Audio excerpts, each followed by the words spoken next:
Padre, gracias por esta oportunidad que tú nos das de poder estar aquí, Señor. Gracias por tu misericordia en nuestra vida.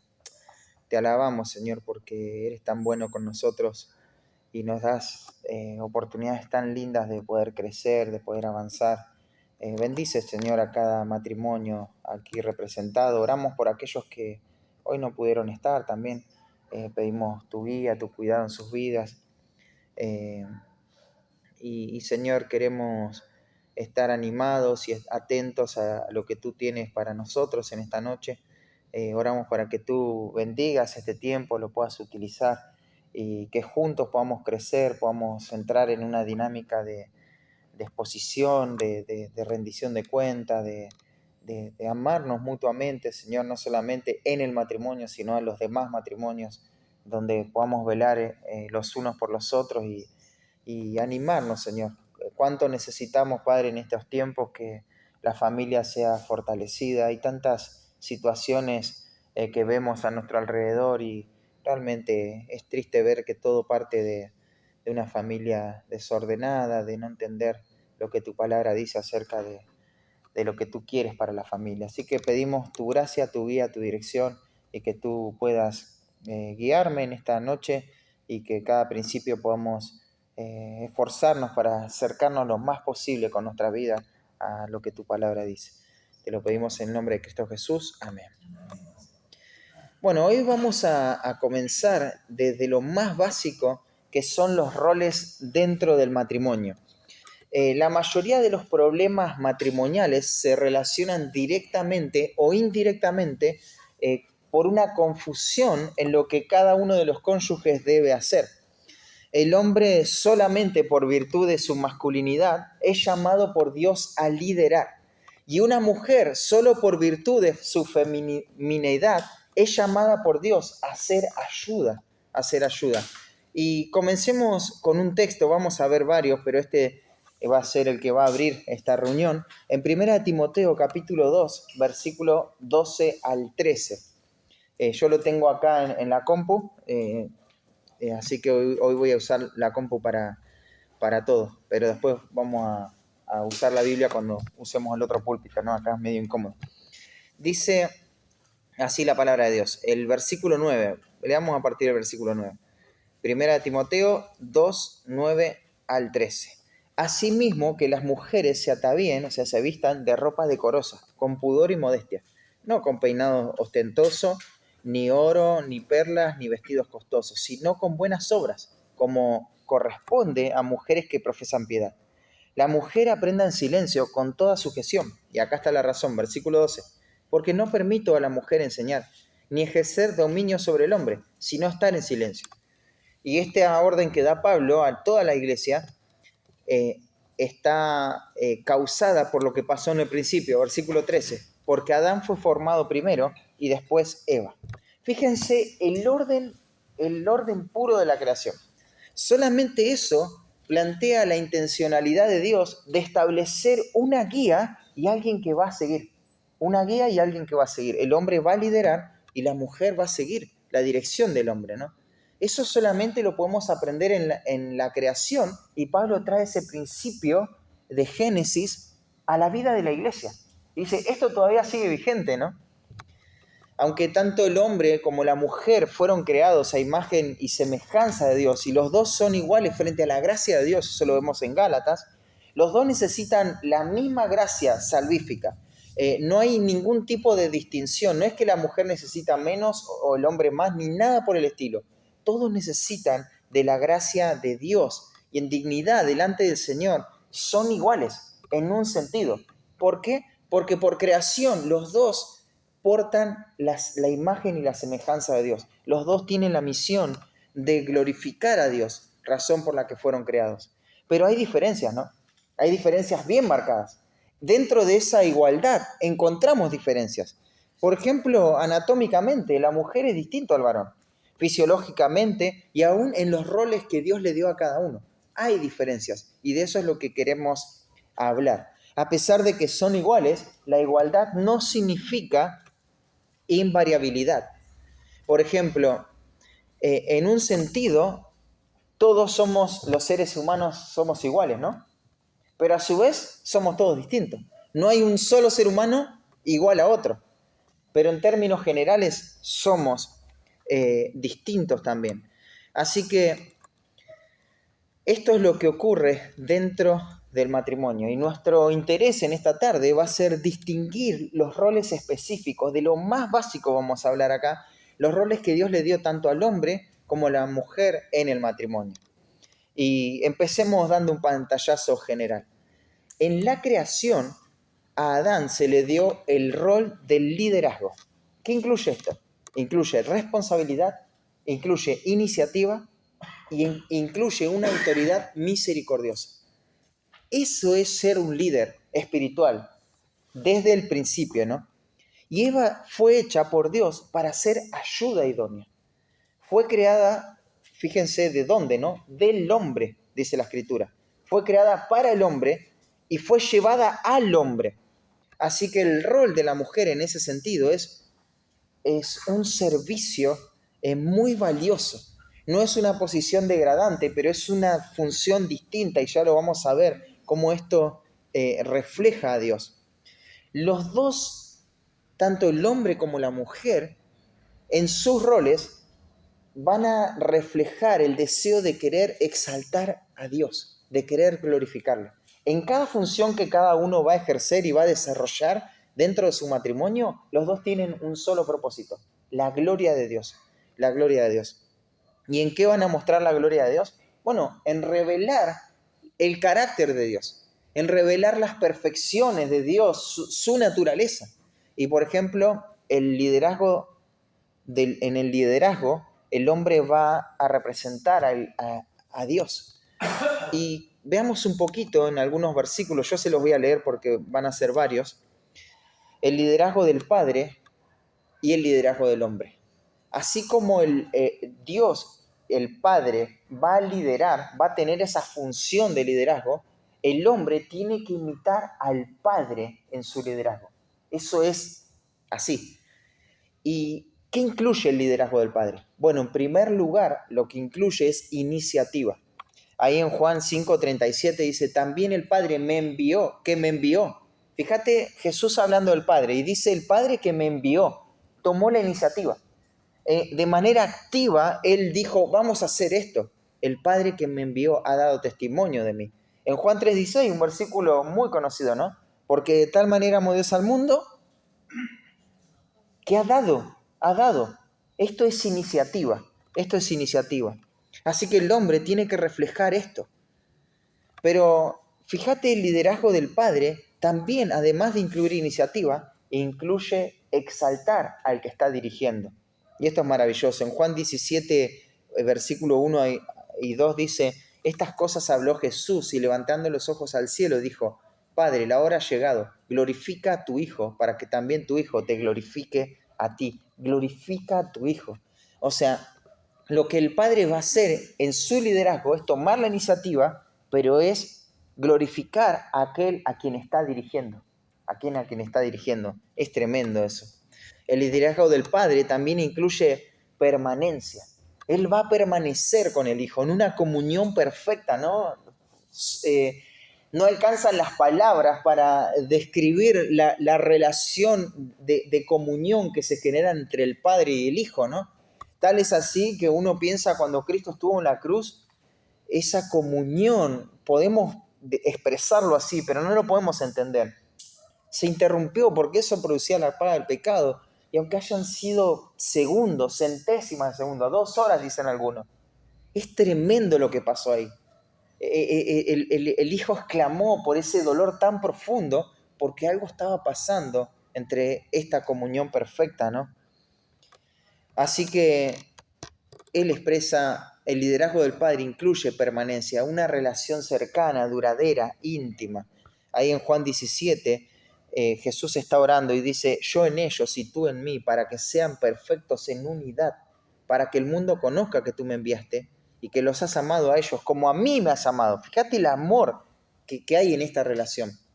Fíjate que el Padre, aunque está tomando este rol de liderazgo en la vida del Hijo, va dirigiendo al Hijo. ¿Quién es más importante? ¿El padre o el hijo? Los dos en importancia, porque los dos son ¿quién? Dios. A su vez es un solo Dios. Son diferentes personas, pero no tiene más honor el padre que el hijo. Así en el matrimonio funciona. No es que es más importante el hombre que la mujer. Son diferentes funciones y si se ejerce el liderazgo bíblicamente, no hay deshonor, no hay degradación, ¿no?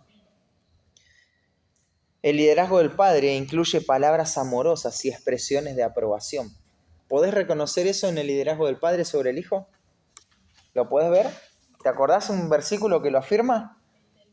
Este es mi hijo amado. Fíjate lo que el padre está diciendo del hijo. Es decir, claro que es el hijo amado. Y hizo una voz que se escuchó, no fue un ruido nada más, o algo que alguien se imaginó, el escritor se imaginó esto. No, fue algo audible. Este es mi hijo amado. Fíjate la expresión de aprobación y esas palabras amorosas. Ese es el liderazgo que el hombre tiene que imitar de parte del padre. Y pasemos a la mujer. Y ya vamos a ver en detalle cada una de estas cosas, pero una mujer refleja a Dios el Hijo en su rol, por el hecho de que se somete a Cristo como se está sometiendo a Dios mismo, al Hijo mismo. Y vemos esto en el Hijo, que Cristo buscó activamente el liderazgo de su Padre. Él lo buscó. No fue que lo recibió nada más. Él buscó ser liderado. Y Juan 5:30 afirma esto. Dice, no puedo hacer nada por mí mismo. Según oigo, así juzgo y mi juicio es justo, porque no busco mi voluntad, sino la voluntad del que me envió, la del Padre. Tremendo, tremendo. Esa es la actitud y eso es lo que todos tenemos que imitar, ¿no? Pero en relación al matrimonio es lo que la esposa tiene que imitar, ¿no? Otro aspecto en cuanto al rol, Cristo siguió la agenda de su Padre, no buscó su propia libertad o independencia. Él siguió la agenda del Padre. Juan 5:19 dice, respondió entonces Jesús y le dijo, de cierto os digo, no puede el Hijo hacer nada por sí mismo, sino lo que ve hacer al Padre. Porque todo lo que el Padre hace, también hace el Hijo igualmente. No sigue su propia agenda. No busca una vida independiente, no busca el empoderamiento, sino que él busca someterse al Padre. Y eso es un ejemplo en el rol de la mujer. Cristo vino para servir, no para competir por la gloria del Padre. Él vino para servir, ¿no? Así que la mujer haría mal en su rol si está queriendo competir por el honor que Dios le dio al hombre, porque no es esa su función. Y hay algo que es tremendo, que es un claro ejemplo, ¿no? Cristo se sometió incluso cuando en su humanidad, ¿no? Porque claro, en su divinidad no había ninguna discrepancia con la voluntad del Padre y la del Hijo, pero en su humanidad, ¿te acordás en un momento donde Él quería una cosa en su humanidad y el Padre quería otra? Sin embargo, ¿qué hizo Cristo? Se sometió, diciendo, Padre, si es posible, pase de mí esta copa, pero no sea lo que yo quiero, o sea, que había una voluntad, sino lo que tú. Y eso refleja un rol tremendo, ¿no? En la mujer, cuando ella se somete, aun que su voluntad no esté de acuerdo con la voluntad del hombre, ¿no? Así que si los roles cambian en el matrimonio, podemos pensar que ambos cónyuges están fallando. Uno piensa, bueno, pero esta mujer no toma su lugar, no se está sometiendo, o este hombre no toma la iniciativa, no toma el liderazgo, no es amoroso, entonces esto hace que todo el matrimonio funcione mal. Quiero decirte que en el matrimonio los problemas son de a dos también. Por más que nos creamos inocentes y por más que una esposa pueda decir, yo estoy dispuesta a que me lideren espiritualmente, pero mi esposo es carnal, él no le interesa guiarme. Bueno, no es del todo cierto eso, porque a tu carne no le hace mucha gracia tener un esposo espiritual que va a vivir los principios. Va a ser peor, va a ser peor porque este hombre ahora va a exponer el pecado y va a tratar con el pecado y va a ser bravo eso. No crean mujeres que si su esposo toma la iniciativa y su lugar que le corresponde, que todo va a ser color de rosa, va a ser un gran desafío eso, pero es lo mejor, eso sí, es lo mejor. Y el hecho de que la esposa no se someta tampoco es motivo para que el hombre no haga lo que tiene que hacer. No, es que mi esposa no se somete, entonces yo para no discutir prefiero hacer mi parte. No estás haciendo nada. Tu parte es liderar a tu esposa y ahora ya vamos a ver un poquito eso. Pero a su vez, todos podemos facilitarnos un poquito la existencia, ¿no? Por decirlo de alguna manera. Si las esposas se someten de manera humilde, hacen que los líderes del hogar puedan liderar con mayor facilidad. Y si los líderes del hogar toman activamente su rol, la iniciativa en el liderazgo espiritual de la familia, vas a tener una esposa más propensa a la sumisión, ¿no?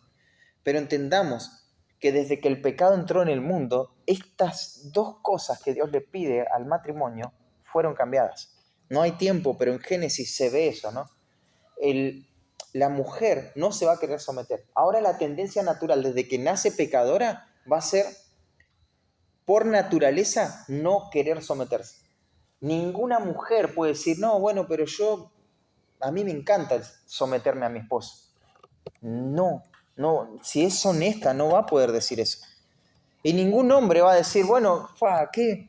El pastoreo familiar es re simple, o sea, es re fácil, lo hago con mucha excelencia. No, no, porque el hombre va a tender a la pasividad y a escapar de esa realidad.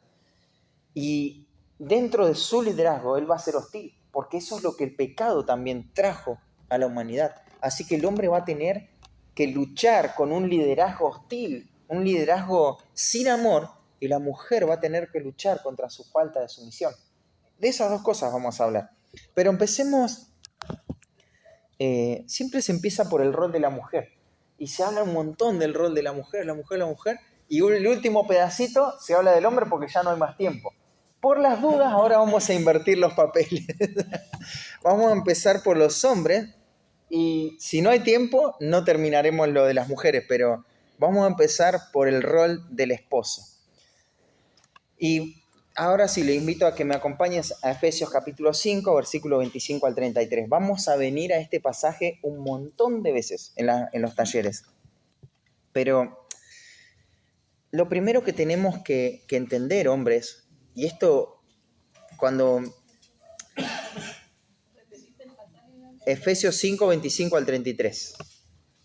Hay que grabárselo, si es posible tatuárselo. Entonces, lo primero que tenemos que entender es que, y esto es algo que cada uno de estos principios me lo voy a decir a mí mismo, si ustedes me escuchan hablar de manera vehemente, es porque estoy pastoreando mi propio corazón en esta área, porque necesito crecer y tomar estos principios, vivirlo, creerlo primero, ¿no? Y estar dispuesto a pagar un precio por esto, ¿no? Pero nadie en la tierra tiene que experimentar más generosidad de mi parte, más servicio, más sabiduría, mayor cuidado, respeto, gratitud, abnegación, interés, influencia espiritual y todas las virtudes juntas que mi esposa. Si alguien es afectado por cualquier virtud mía más de lo que es afectada a mi esposa, estoy fallando en mi liderazgo. Porque lo que yo hago en la vida de la iglesia, en la relación los unos con los otros, es solamente el resultado de una relación profunda. No vamos a ir hoy a Génesis capítulo 2, pero el principio que se da en Génesis vincula a la relación matrimonial como la relación más íntima y profunda de todas. Mira, vos podés tener un reamor y apego a tu hijo, pero la Biblia jamás habla de esa relación como más profunda que la relación entre los esposos. La relación entre esposo y esposa es la más profunda que vos vas a vivir humana. Claro, porque tu relación con Dios nada más puede superar esa relación. Durante la tierra, esa va a ser tu relación más profunda, más íntima. Ningún ser humano te va a conocer más que tu cónyuge. Eso es un principio claro y clave. Ni tus padres van a conocer la profundidad de lo que va a conocer tu cónyuge en vos. Entonces, partiendo de esa base, fíjense lo que dice el texto. Versículo 25 dice, maridos, amad a vuestras mujeres. Lo único que vamos a ver hoy acá en cuanto al rol es el amor que tenemos que tener a nuestra esposa. Pero leamos el pasaje. Dice, maridos, amad a vuestras mujeres, así como Cristo amó a la iglesia y se entregó a sí mismo por ella, para santificarla, habiéndola purificado en el lavamiento del agua por la palabra, a fin de presentársela a sí mismo como una iglesia gloriosa que no tuviese mancha ni arruga ni cosa semejante, sino que fuese santa y sin mancha. Así también los maridos deben amar a sus mujeres como a sus mismos cuerpos. El que ama a su mujer, a sí mismo se ama. Porque nadie aborreció jamás su propia carne, sino que la sustenta y la cuida, como también Cristo a la iglesia. Porque somos miembros de su cuerpo, de su carne y de sus huesos. Por esto dejará el hombre a su padre y a su madre y se unirá a su mujer, y los dos serán una sola carne. Grande es este misterio, mas yo digo esto respecto de Cristo y de la iglesia. Por lo demás, cada uno de vosotros ame también a su mujer como a sí mismo, y la mujer respete a su marido. Vamos a ver algunos principios en cuanto al amor de este pasaje. En primer lugar, el amor del esposo hacia la esposa es una decisión. Es una decisión. El verbo ahí, amad a vuestras mujeres, es el verbo agapao, del sustantivo ágape. ¿Le suena, no? Ágape. Bueno, este verbo enfatiza una decisión.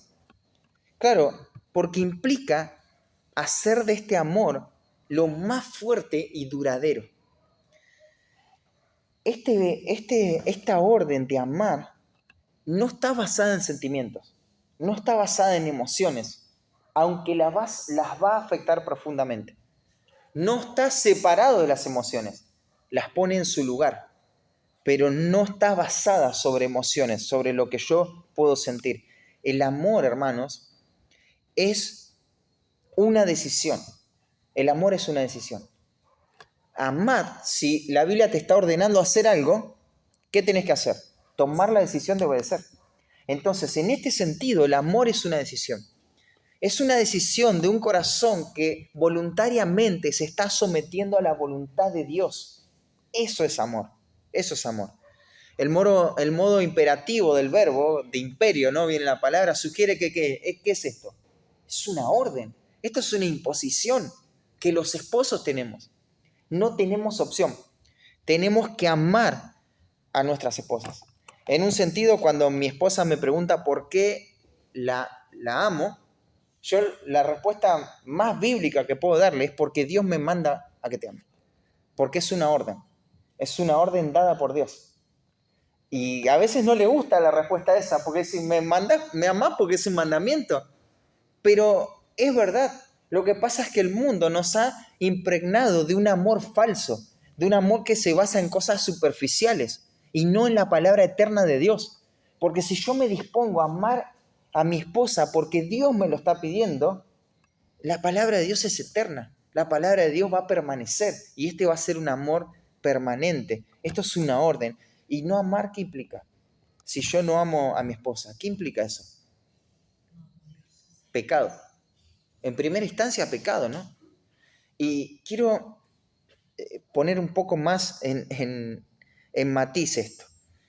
Pecar de esta manera es una falta en la principal relación humana que voy a tener sobre la tierra. Estoy pecando contra la persona que yo tengo que compartir más mi vida, con la persona que tengo que establecer una relación profunda, sin igual.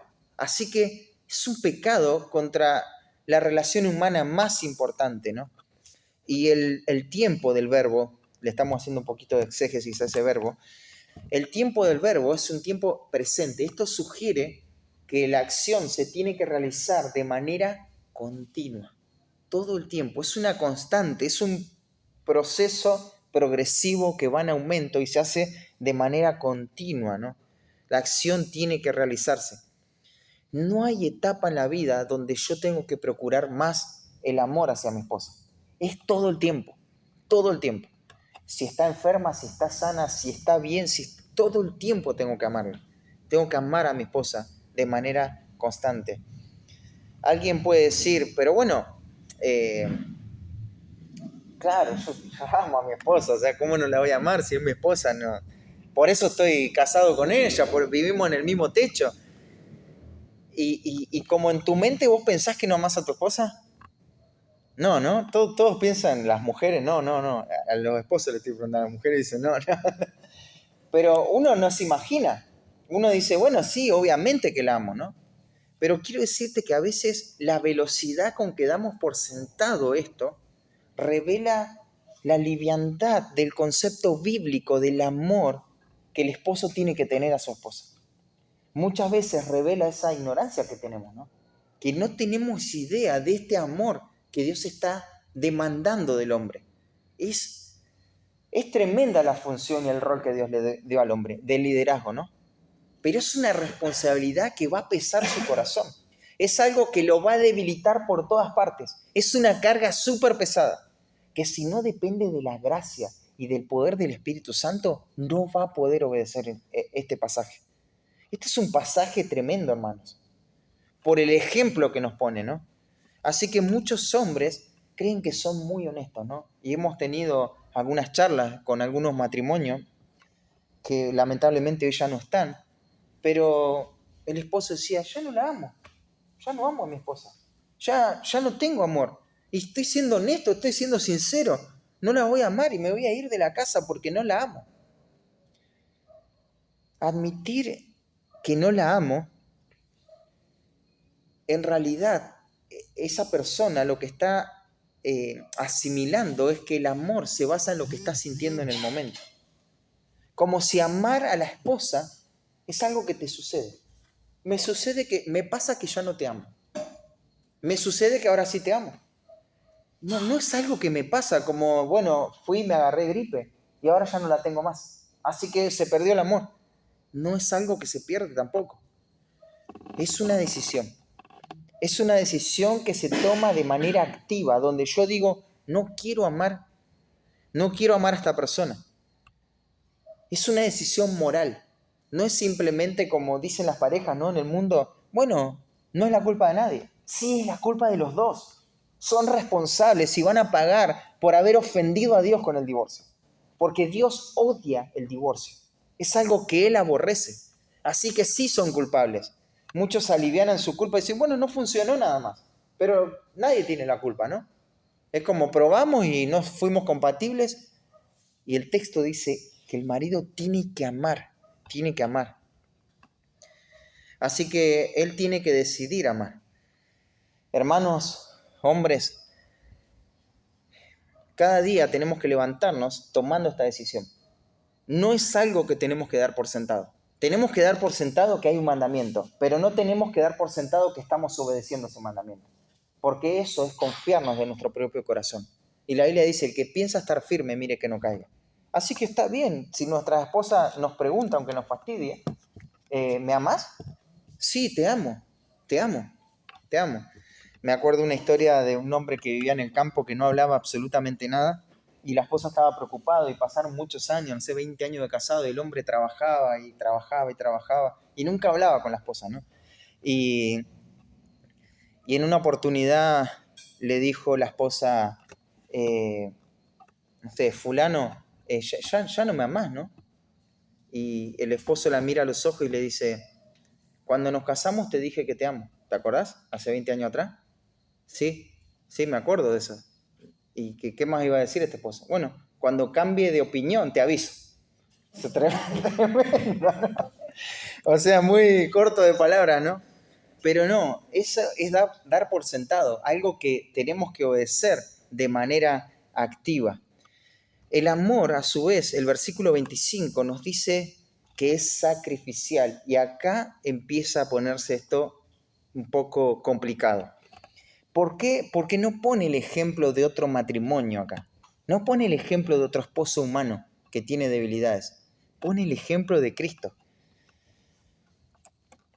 Cristo es la medida con que se nos da esta orden.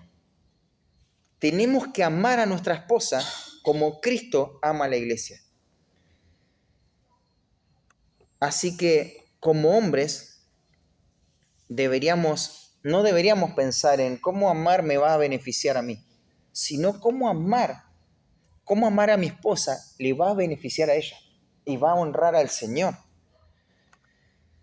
Lo que deberíamos pensar antes de cualquier beneficio personal, de que podemos decir, bueno, pero esto me va a dejar tranquilo o va a traer calma al hogar si yo obedezco. No.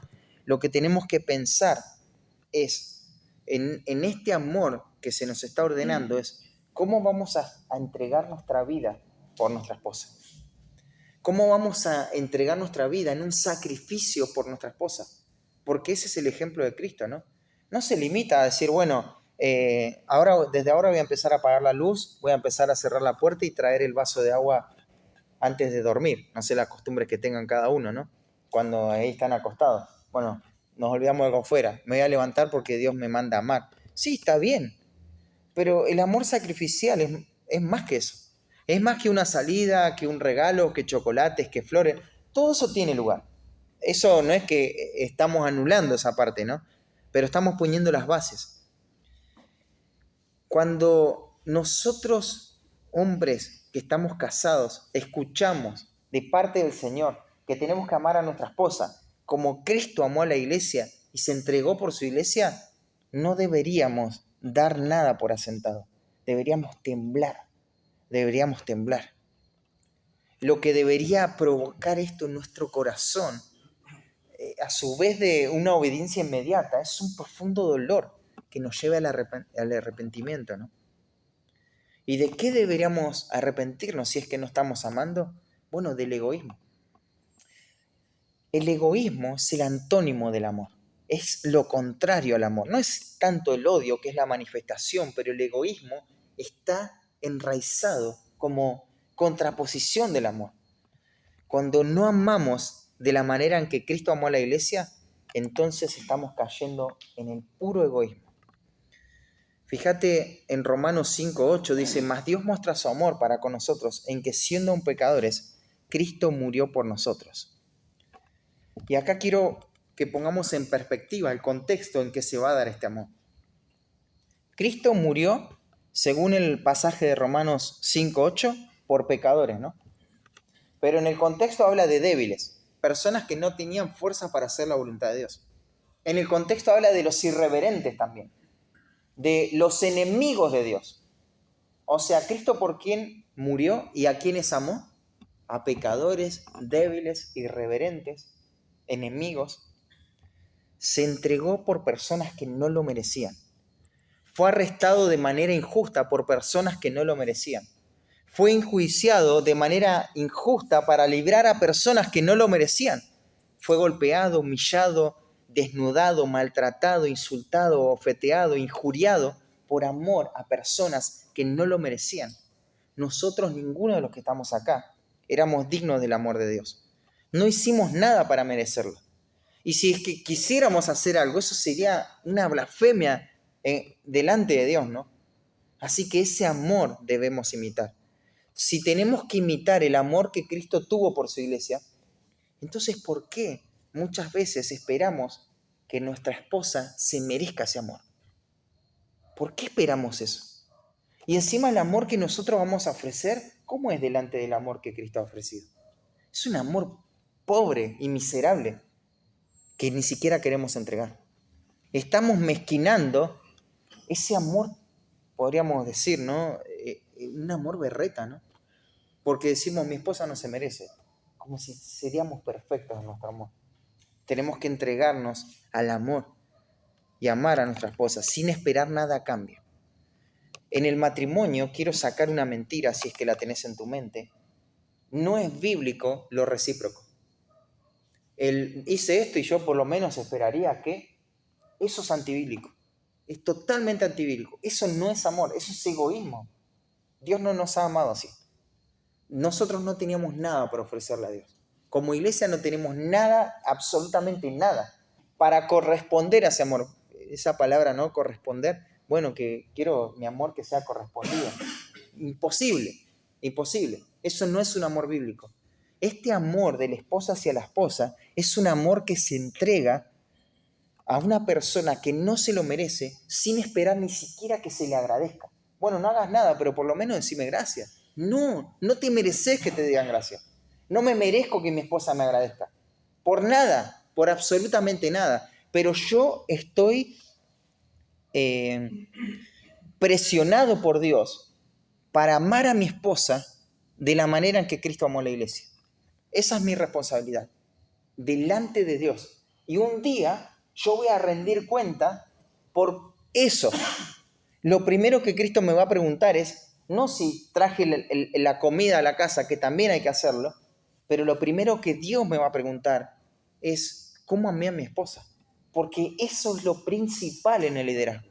El liderazgo tiene que ejercerse bajo este parámetro.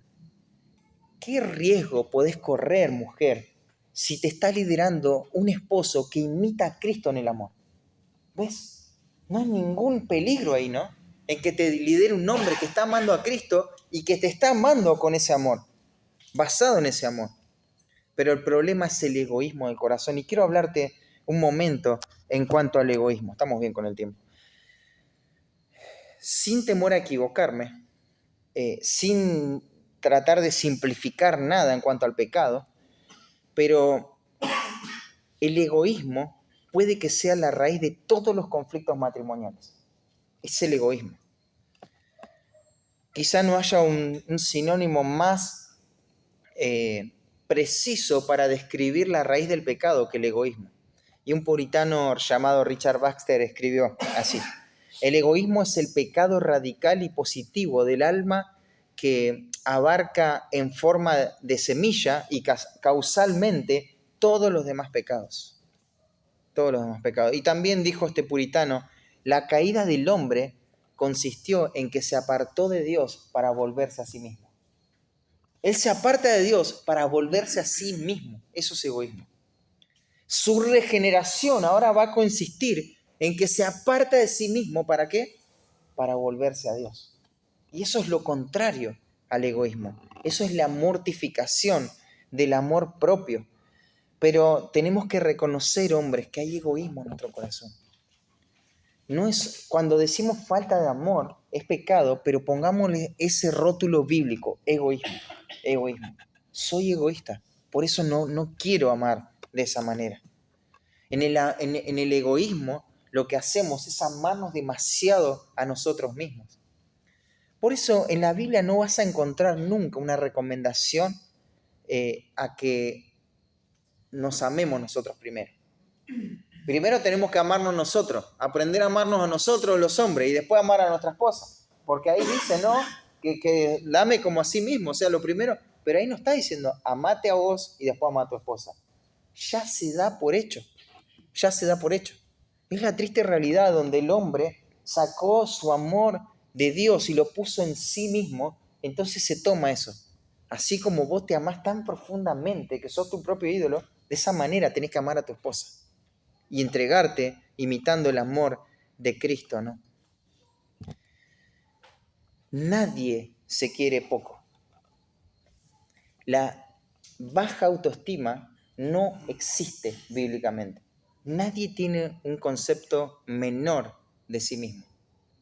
Todos los seres humanos piensan más de sí de lo que deberían pensar. Por eso la Biblia no habla de la baja autoestima, porque asume que el corazón es orgulloso. Además te voy a decir algo. Si existiera una persona que tiene baja autoestima, a la hora de comer, no sé, va a tirar la comida en el piso y la va a comer del piso. Porque se odia, ¿no? Porque tiene un concepto muy bajo de sí mismo. Va a ir a comprar algo, no sé, a la verdulería y le va a decir al verdulero, ay, tengo tan poca estima sobre mí mismo, dame los tomates podridos, por favor, y toda la lechuga marchita. No va a hacer eso, ¿no? ¿Qué va a hacer? Va a elegir lo mejor, ¿por qué? Porque no considera que es la peor persona. La baja autoestima no existe para nada. Y el hombre se ama demasiado. Como hombres nos amamos demasiado y en el pasaje se asume ese amor. Es un amor profundo el que tenemos hacia nosotros mismos, hermanos. Y eso tiene que morir. El egoísmo tiene que morir. Por eso cuando escuchamos pasajes como estos, lo que tenemos que hacer no es decir, bueno, me voy a proponer ahora no sé, comprarle flores a mi esposa. Es buenísimo, hacelo. Me voy a proponer ahora ayudarla a limpiar la casa. Es buenísimo, hacelo. Pero lo que tiene que llevarnos pasajes como esto es decir, tengo que arrepentirme del egoísmo que tengo en mi corazón y ver todas las expresiones de egoísmo que tengo en mi relación matrimonial. Examinar eso. Y eso es tarea para los hombres, ¿no? Para nosotros. Examinar el egoísmo que tenemos dentro de la relación matrimonial para matar ese egoísmo. Déjame darte algunos principios rápidos en cuanto a cómo debemos amar a nuestras esposas. Se me está yendo bastante el tiempo. El hombre ama a su esposa proveyendo liderazgo en el hogar. Hablamos de esto un poquito, ¿no? Pero fíjate, tomando la iniciativa, asumiendo la responsabilidad de las decisiones es importante. El hombre ama a su esposa tomando o proveyendo liderazgo en el hogar. Él provee liderazgo. En Tito capítulo 3 se dan los requisitos del anciano. ¿Te acordás?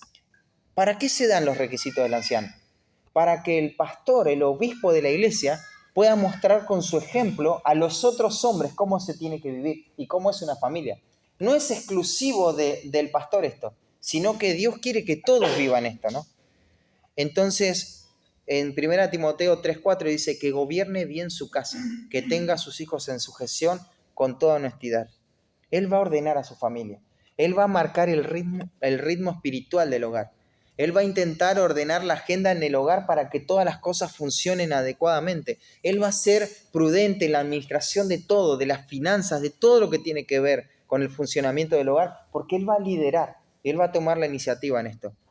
Así que, ¿de qué manera como hombres amamos a nuestras esposas? En primer lugar, proveyendo liderazgo en el hogar. Hermanos, tenemos que liderar nuestro hogar. Esa es la forma de amar a nuestra esposa. ¿Sí? ¿Estamos de acuerdo? Buenísimo. No estamos tan de acuerdo, pero hay que hacerlo igual. En segundo lugar, tenemos que amar a nuestra esposa tomando un rol activo en enseñar y disciplinar a nuestros hijos. Y acá hablamos bastante en cuanto a Efesios capítulo 6, versículo 4. Vosotros padres, no provoquéis a ir a vuestros hijos, sino criarlos ¿en qué? En la disciplina y amonestación del Señor. ¿Y ese padre es a quién se refiere? ¿Al papá y la mamá? Solamente al hombre. Solamente al hombre. La palabra para padre ahí no incluye a la mamá. No la incluye. Es responsabilidad del padre liderar la crianza del niño. Y eso lo vimos bastante y por ahí si alguno no lo vio, está ahí el videito que subimos en cuanto a la adoración familiar. Y Timoteo también, nuevamente, en capítulo 3, versículo 4, dice que tenga a sus hijos en sujeción con toda honestidad. Así que él no es que solamente recibe un informe, a ver qué me van a contar hoy. Si no me cuentan nada, zafé, me meto a la cama, agarro el celular y me distraigo. No es solamente que él recibe un informe. Él se involucra activamente. ¿Qué pasó? ¿Cómo fue? ¿Cómo fue el día? Pero viene de trabajar, no importa. El trabajo es una parte, el liderazgo es otra parte.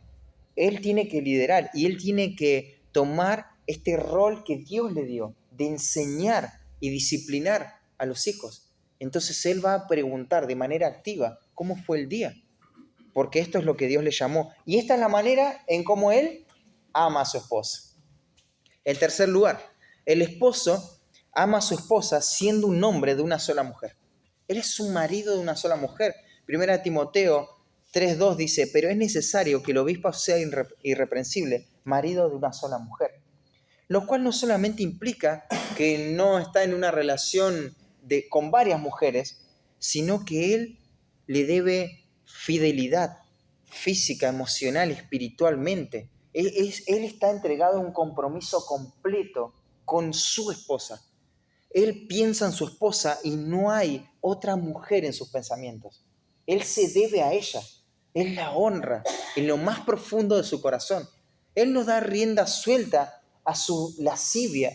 Él lucha con su pecado porque él se debe a su mujer. Él es esposo de una sola mujer. Así que él se guarda todo el tiempo para ella. Él sabe que es marido de una sola mujer y su esposa es esa mujer, ¿no? Así que él no busca la afirmación, el halago o la aprobación de ninguna mujer. Él se deleita con su esposa.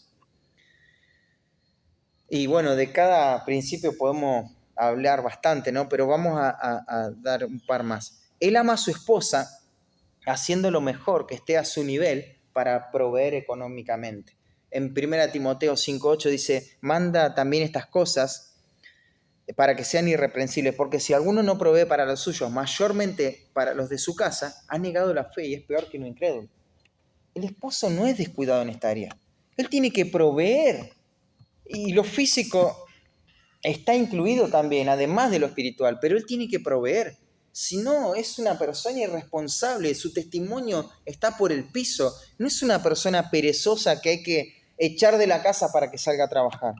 Él lo hace porque esta es la manera de amar. Él ama de esta forma, porque la Biblia le muestra que tiene que amar así, ¿no? En quinto lugar, él ama a su esposa estando involucrado activamente en la vida espiritual de su esposo. La vida espiritual de su esposa es lo que más le interesa sobre cualquier otra vida espiritual.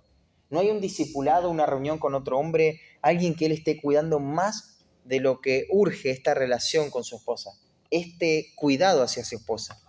En Corintios capítulo 14, versículo 33 al 35, dice, como en todas las iglesias de los santos, eso es la segunda parte del versículo 33, que tiene que ver con este contexto, vuestras mujeres callen en las congregaciones, porque no les permito hablar, sino que estén sujetas, como también la ley lo dice. Y si quieren aprender algo, pregunten en casa a sus maridos, porque es indecoroso que una mujer hable en la congregación. No vamos a entrar en todo el contexto de este pasaje, pero déjenme extraer los principios. ¿Qué asume este pasaje? Que el marido, ¿qué va a hacer? Va a enseñar a su esposa.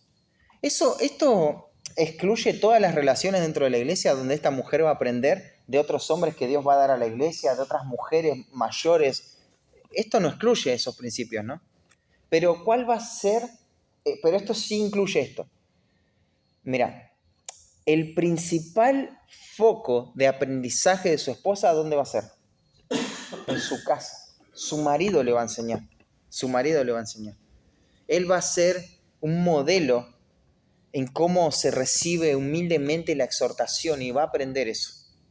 Él va a ser un modelo en cómo él se somete a las demandas de la palabra de Dios, al consejo de las personas que Dios pone en la iglesia. El ejemplo es clave acá. Y en el contexto se definen dos elementos en esta guía espiritual, en esta enseñanza espiritual, ¿no? Es la provisión y la protección. El marido va a proveer no solamente lo físico, ¿no? Sino va a proveer el alimento espiritual. Él va a articular la doctrina, la teología, para que su esposa sea impactada con enseñanza robusta de la palabra de Dios. Y él la va a proteger del pecado, va a cuidar su corazón. El esposo va a cuidar la vida espiritual de su esposa. En eso va a amar a su esposa. Así que ahora el hombre se tiene que capacitar, ¿no? Porque tiene que enseñarle a su esposa. Ahora tiene que velar por alguien más. Mira, yo necesito crecer en mi entendimiento de la palabra de Dios, no solamente para enriquecerme yo espiritualmente, sino porque Dios me va a pedir cuenta por mi esposa. Y no la amo si no crezco de esa manera. Joel James, un consejero cristiano, dice, el reclamo más fuerte de una esposa cristiana es, mi esposo no se hace cargo de la familia. Y el hombre se tiene que hacer cargo. Como hombres tenemos que hacer cargo, nos tenemos que hacer cargo del liderazgo espiritual, del crecimiento espiritual de nuestras esposas. El esposo va a buscar activamente la reconciliación, por ejemplo. No solo para estar bien, ahora no, para que no estemos peleados, no, para honrar al Señor, mostrando gracia, perdón, humildad, arrepentimiento. Otro principio, el esposo ama a su esposa confiando en ella. Dice, el corazón de su marido está en ella confiado, ¿no? Él confía en su esposa. Él no va a desconfiar de su esposa, porque esto no expresa amor, ¿no? Esa falta de confianza. Otro principio es el esposo ama a su esposa, alabándola regularmente. Me gusta Proverbios 31, como lo explicaba Johnny, dice, se levantan sus hijos y la llaman bienaventurada. Su marido también alaba, y fíjense lo que va a decir. Muchas mujeres hicieron el bien, mas tú sobrepasas a todas. ¡Wow! Tremendo. O sea, este hombre está diciendo, hay muchas mujeres que, mirá, hicieron cosas muy buenas, se destacaron porque tienen muchas virtudes, pero comparado con vos, estás una cabeza por encima de todo. ¿Este hombre conoce a todas las mujeres del mundo?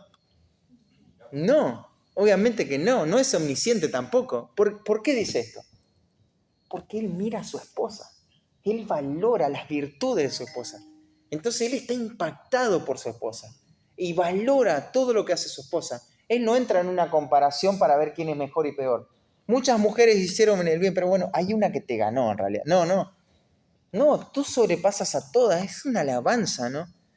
Hermanos, muchachos, hombres, tenemos que alabar a nuestra esposa. Tenemos que alabar, porque mucha de nuestra enseñanza, de nuestra exhortación, va a ser recibida más por la recomendación, por el halago, que por la crítica. A veces podemos cerrar el corazón de nuestra esposa, aun cuando le estamos diciendo algo que es verdad, pero practiquemos eso. Y hay otro principio en cómo el esposo va a amar a su esposa. Ama a su esposa dándole suficiente afecto físico. Esto es cariño. Bueno, listo, pasemos a otro principio. Nada. Esto es algo que cuesta, ¿no? Bueno, a mí me cuesta mucho. Pero fíjense cómo la esposa debería desear esto, según Cantar de los Cantares, capítulo 1, versículo 2. Dice esta esposa: oh, si él me besara con besos de su boca, porque mejores son tus amores que el vino. Tremendo el deseo que esta esposa tiene por su esposo, ¿no? Y cómo está pidiendo este afecto físico. No podemos ser fríos, tenemos que crecer en cuanto a esto, ¿no? En cuanto a este tema. Y tenemos que ser además de Cristo, nuestras esposas no tienen que conocer en esta vida un ejemplo de amor más grande que nosotros, y eso se tiene que reflejar en todas las áreas. Solamente estamos hablando del amor, ¿eh? Hay muchas cosas más que Dios le pide al hombre. Pero los últimos 9 minutos vamos a hablar de la esposa. Qué injusticia, ¿no? qué injusticia, Bueno, no importa. El rol de la esposa. Solamente vamos a ver uno, y es la sumisión. Qué palabra fea esta, ¿no? Para la esposa. Cuando vos mirás Génesis, y esto lo dice la Biblia, te muestra que la esposa no se va a querer someter. Se va a oponer a este liderazgo. Mira, alguien dijo que una mujer cristiana lo que más quiere en la vida es el amor de familia, estabilidad, paz, aprobación divina. Eso, ¿no? Lo que más quiere. Capaz puedes agregarle alguna otra cosita. Pero todo esto viene a través de someterse al esposo, no resistiéndose al esposo. Todo esto viene por la sumisión. La sumisión, en una definición, podemos decir que es una cualidad interna de gentileza que afirma el liderazgo de su esposo. Eso es sumisión. Es una cualidad interna de gentileza, de bondad, que va a afirmar el liderazgo de su esposo. No lo va a destruir, no lo va a socavar. Alguien dijo lo siguiente, un teólogo dice: sumisión significa que una esposa busca activamente y acepta gozosamente el liderazgo de su esposo. Es activa esta sumisión. Tampoco es, bueno, me someto si es que él lidera. Si él toma su lugar en el hogar, yo me voy a someter. Acá tiene su esposa que se va a someter si es que él decide tomar el liderazgo en su hogar. No. Ella lo va a buscar de manera activa. Eso es sumisión. Donde hay una búsqueda activa por el liderazgo de su esposo. No solamente si se lo imponen. Y busca su liderazgo. Porque esto no es algo que lo va a encontrar solo. Ella tiene que buscar esa sumisión, ¿no? Así que la sumisión es tanto una acción como una actitud. Excusas comunes para no someterse, bueno, no es mi personalidad. Yo no soy de las mujeres que se someten, puede decir alguna esposa, pero esto no es una cuestión de personalidad, eso es una gran mentira, ¿no? Independientemente de la personalidad que podamos tener, tenemos que obedecer este pasaje. Tenemos que obedecer estos principios, ¿no? Alguien puede decir también, bueno, me sometería, pero la verdad es que no confío en las decisiones de mi esposa. Así que no me puedo someter porque, mirá, no me da seguridad sus decisiones. Mira, como en toda obediencia, la sumisión requiere que la esposa tenga Fe, requiere fe. Fe no tanto en que su esposo está tomando las mejores decisiones. Capaz que se está reclamando con la decisión que está tomando. Pero vos no es que tenés que tener fe que, vos decís, mirá, él dice que está yendo para el norte y en realidad yo lo veo que está caminando para el sur, pero tengo fe que va para el norte, porque tiene que ser el líder del hogar. No, no es fe en eso. Capaz le está errando, pero mal el tipo. Pero tenés que tener fe en qué? En que los propósitos de Dios, en que el diseño de Dios para el rol de la mujer es así. En eso tienen que tener fe. No tanto en la decisión que tomó tu esposo, sino en el rol que Dios le dio a tu esposo. Eso es fe. Alguien puede decir, me sometería a mi esposo si fuera un mejor líder, pero también, mira, la sumisión, hermana querida, no depende de la calidad del liderazgo de tu esposo. Tu sumisión no depende de eso. Si vos no te estás sometiendo a un esposo pasivo, perezoso para las cosas espirituales, que no está tomando su lugar dentro del hogar, si no te estás sometiendo a ese esposo, el problema es tuyo, no es de tu esposo. Porque Dios te demanda sumisión a vos. Dios te demanda obediencia a vos. Y no hay una condición para someterte, ¿no? En el día del juicio tampoco te va a preguntar el Señor si, bueno, ¿te pudiste someter a ese buen líder? No. Va a demandar sumisión, sin ninguna explicación. En última instancia, la falta de sumisión al esposo es falta de sumisión a Dios, quien diseñó el hogar y los roles dentro del hogar. Así que la falta de sumisión de la esposa al esposo tiene que ver con falta de sumisión a Dios, ¿no? Efesios 5, 15 al 24, ahora sí, leamos al menos este pasaje. Dice, mirad pues con diligencia cómo andéis, no como necios, sino como sabios. Fíjate, andar sabiamente, ¿no? Aprovechando bien el tiempo porque los días son malos. Por tanto, no seáis insensatos, sino entendidos de cuál sea la voluntad del Señor. Esta es la voluntad del Señor. No os embriaguéis con vino, en lo cual hay disolución. Antes sed llenos del Espíritu Santo. Versículo 19. Hablando entre vosotros con salmos, con cánticos, con himnos y cánticos espirituales, cantando y alabando al Señor en vuestros corazones, dando siempre gracias por todo al Dios y Padre en el nombre de nuestro Señor Jesucristo. Versículo 21.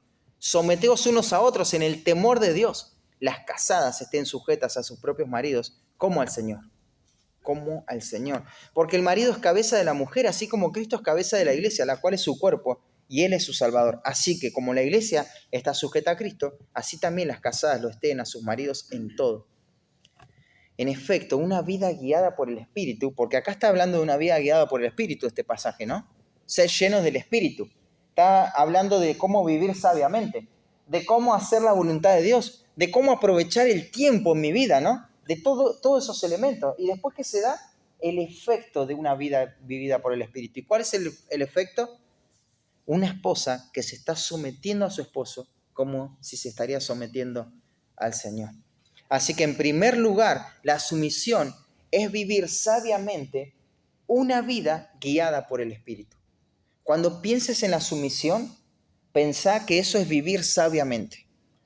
Y es vivir sabiamente una vida guiada por el Espíritu. Qué maravilloso eso, ¿no? Porque la sabiduría de la mujer, ¿qué hace? Hace que su casa sea edificada. Mas la necia la derriba. La mujer hace que su hogar avance, que su casa prospere, que refleja el crecimiento de la familia. Ella no va a destruir la virtud, no va a socavar o menospreciar el liderazgo de su esposo. Ella no cría hijos indisciplinados, sino que ella va a potenciar el hogar, porque hay sabiduría en esta mujer, porque se somete, antes que a su esposo, al diseño de Cristo para su vida, ¿no? Y hay una palabrita ahí que es tremenda. La sumisión es como al Señor. Dice como a Cristo. Esa palabra como es un adverbio de comparación del griego hos. Tiene que ver con al igual a alguien, de igual manera, igual que. La esposa se somete al esposo como si fuese el Señor resucitado y exaltado a quien se está sometiendo. Tremendo eso. No sé si lo pensaste alguna vez de esa manera. Claro, tu esposo no es Cristo, pero te tenés que someter como si sería Cristo, Cristo resucitado y exaltado por toda la eternidad. Tenés que mirar eso en tu esposo, ¿no? Me tengo que someter. Y ahí no hay excusa. No hay excusa. Por eso esa palabra como, esa comparación. De esta manera las esposas se tienen que someter a su esposo, ¿no? No importa cuánto podamos ver de fracasos en las áreas de mi marido, no importa eso, no, se tienen que someter, hermanas, a su esposo. Eso es lo que el Señor tiene para sus vidas. Ahora vos podés tener un montón de virtudes, capaz ser una persona hospedadora, capaz ser una persona detallista, una persona muy idónea en muchos aspectos, ¿no? Una persona que ama a los perdidos y predica el Evangelio. Puedes hacer un montón de cosas. Pero ¿sabés en lo que se va a ver el avance espiritual, la madurez, la verdadera madurez espiritual? En cómo te estás sometiendo a tu esposo. Todo lo otro no va a pasar. No va a pasar, no va a llegar ni ser evaluado, porque esto es lo principal. Es la sumisión, hermana. Es la sumisión. La sumisión no tiene que ser en proporción al carácter y liderazgo del marido. La sumisión tiene que ver directamente con la autoridad de Cristo. Hermana querida, ¿qué estás pensando de Cristo? ¿Cómo ves a Cristo? De la misma manera que estás mirando a tu marido, escuchá bien esto, quizá esto es lo más importante, pero de la misma manera que estás mirando a tu marido, sea positivo o negativo lo que estás mirando en él, esa es tu relación con Cristo. Porque no estás poniendo a Cristo como lo más importante, estás poniendo todo lo que vos quisieras recibir, todo lo que vos esperás, sea bíblico o no, pero la calidad de relación que tenés con Cristo es la calidad en la relación que tenés con tu marido. Eso es tremendo, eso es lo que dice el pasaje, ¿no? Y otra cosa, que Pablo pone algo muy elevado acá, un ejemplo tremendo, porque la sumisión de la esposa, y miren el lugar que Dios le da a la mujer, ¿no? La sumisión de la esposa debe enseñar al mundo acerca de la relación entre Cristo y la iglesia. Es impresionante eso, ¿no? Así, claro, el hombre tiene que amar como Cristo amó a la iglesia, ¿no? Y se entregó a sí mismo por ella y es elevadísimo este papel que él tiene. Pero, ¿es menor acaso el de la mujer? Ella tiene que someterse para que el mundo pueda ver cómo Cristo se relaciona con la iglesia. Cuando el mundo mira nuestro matrimonio, además de decir, bueno, están juntos y son compañeros, puede ver en nuestra vida, en nuestra relación matrimonial, la relación correcta que Cristo tiene que tener con su iglesia. Eso tiene que pasar. Eso es lo que tiene que pasar.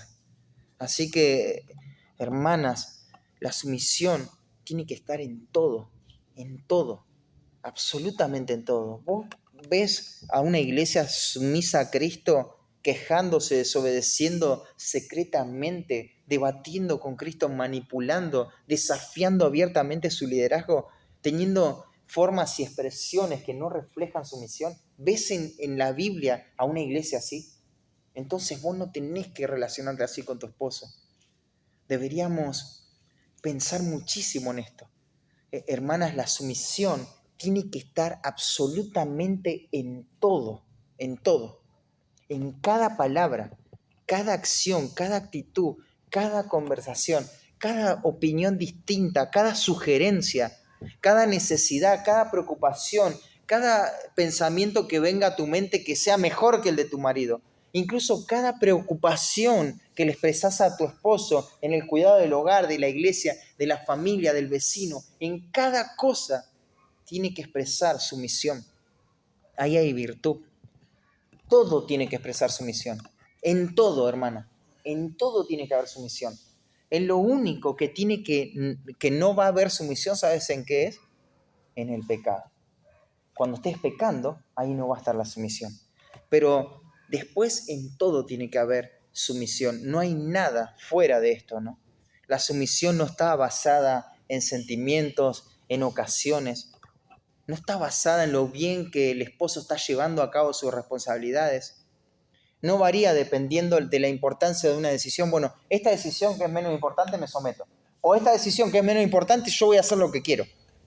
No, en todo, en cada detalle, en cada detalle.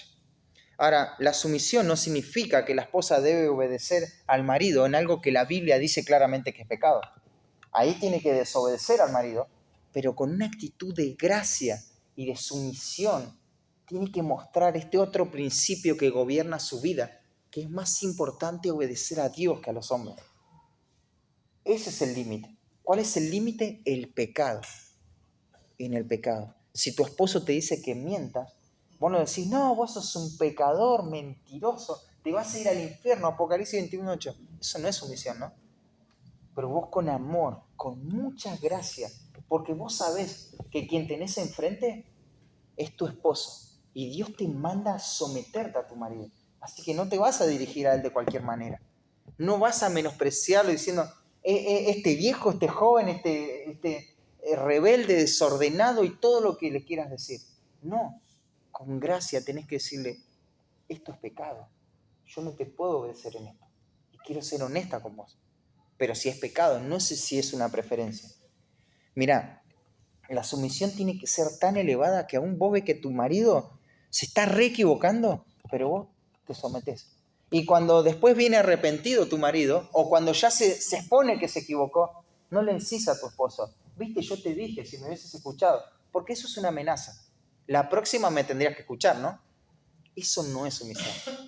Eso no es sumisión. Eso es querer gobernar. Porque ahora mi valor, mi opinión, vale más. Y eso no es sumisión. Hermana, tienen que aprender eso. Eso es algo que, nuevamente, naturalmente nadie lo tiene. Así como el esposo naturalmente no ama, así la esposa naturalmente no se somete. Y todos tenemos que aprender en cuanto a esto, ¿no? Déjeme decir otra cosa que no es la sumisión. Sumisión no significa que no tengo que dar mi opinión. O sea, que la esposa no puede decir lo que piensa. Bueno, pienso esto, pero nuevamente. ¿Y si el esposo te escucha y después toma otra decisión diferente? No importa, está todo bien. Cada uno cumple su rol y Dios es glorificado, Dios es honrado. Vos tenés que someterte a tu marido, excepto en lo que es pecado. Si tu esposo te dice, no sé, quiero que te pongas ese pantalón o que el otro no te lo pongas. Vos decís, pero no te está mandando a vestirte indecorosamente. Es un ejemplo de lo que puede ser sumisión. Él quiere eso y está bien. No hay ningún problema. Está avalado por la palabra de Dios. No en qué ropa te tenés que poner, sino en que Él te está liderando y está velando por algo, a no ser que te esté haciendo o induciendo a cometer alguna cosa que no tenés que hacer. Y es un re beneficio poder hablar sobre las decisiones y compartir tiempo con tu esposa y que juntos se evalúen, ¿no? Situaciones, ¿sí o no? Pero al final, ¿quién tiene que tomar la decisión? El hombre, porque Dios lo puso para eso, para tomar una decisión. Hay veces que el hombre, ¿sabes qué va a hacer? Va a usar y va a aprovechar las habilidades administrativas de su esposa, el criterio, eso que él no puede ver, y va a evaluar y va a decidir. Y muchas veces se va a ver como una decisión en conjunto, es buenísimo. Hablaron, charlaron, dialogaron las cosas, es buenísimo que eso pase. Eso tiene que pasar. Porque al final esto no es, bueno, pero yo tengo la última palabra. ¿Viste? No es así. No es imposición, es valorar lo que la Escritura dice y asumir el rol que cada uno tiene. Y ser realista. Hoy necesito crecer tanto como vos y hoy tenemos que evaluar todo y ayudarnos mutuamente porque estamos tratando de hacer pie. ¿No? Hay tanto que no entendemos. Entonces somos realistas y tratamos de preguntarnos lo más posible. Compartimos esa unidad, esa intimidad en situaciones que vienen. Y por último, déjame leerte algo que va a alentar tu corazón. Beneficio de la sumisión, esto quiero leerlo nada más de este libro. Dice, los beneficios de la sumisión. Primero, la gloria de Cristo. Mientras ella imita su sumisión de Jesús a su Padre, una esposa exalta a Cristo por el hecho de que ella está tratando de ser como Él. La imitación no es solo la forma más sincera de halago.